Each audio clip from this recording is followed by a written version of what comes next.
In today's video, I'm going to teach you how to mark a task as complete in Wrike. This is a simple but important habit that keeps your workspace organized, your team informed, and your projects moving forward smoothly. Let's start with the basic idea.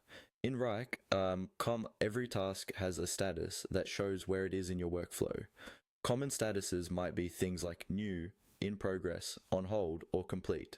When you finish working on something, you don't delete it or just leave it as is. Instead, you update the status to show that the work is done. This is what we mean by marking a task as complete.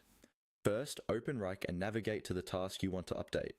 You can get to it from a project folder, from your My To-Do list, from a dashboard, or even from a notification, depending on how you usually work. Once the task is open, you'll see its details, such as the title, description, assignees, due date, and comments. Now, look for the status field. This is usually displayed near the top of the task panel and it shows the current state of the task. It might be a colored label or a drop-down that says something like active while in progress or another status your team uses. Click on that status area. When you do, a small menu will appear with a list of all the available statuses in that workflow. From this list, you want to select Complete.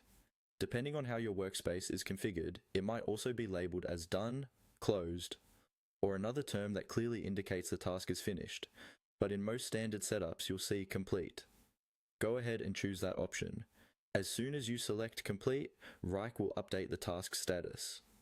Visually, you'll usually see the color change, and the task may move to a different section in a board view or appear under completed items in reports and dashboards.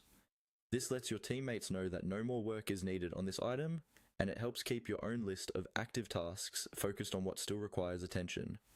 A quick tip: before you mark a task complete, it's good practice to double check that any required files are attached, comments are up to date, and subtasks are also finished and marked accordingly.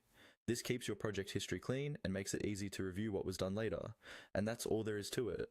Go to the task status, select complete, and you've successfully marked your task as finished in Wrike.